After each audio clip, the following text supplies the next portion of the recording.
প্রধান উপদেষ্টার কাছে দ্বিতীয় ইন্টারিম রিপোর্ট জমা দিল গুপ্ত সংক্রান্ত কমিশন। রাষ্ট্রীয় অতিথি ভবন যমুনায় কমিশন প্রধান বিচারপতি মইনুল ইসলাম চৌধুরীর নেতৃত্বে কমিশনের সদস্যরা প্রধান উপদেষ্টার কাছে এই প্রতিবেদন জমা দেন। সে সময় প্রধান উপদেষ্টা বলেন, প্রতিবেদনটি ওয়েবসাইট ও বই আকারে প্রকাশের ব্যবস্থা করতে হবে। এটি ঘিরে শুধু বাংলাদেশ নয়, বৈশ্বিকভাবেও আগ্রহ রয়েছে।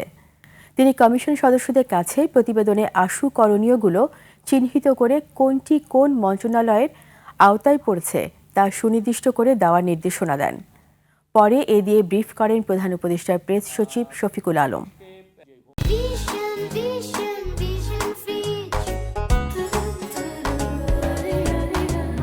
এর আগে আপনারা জানতেন যে 1770টার মতো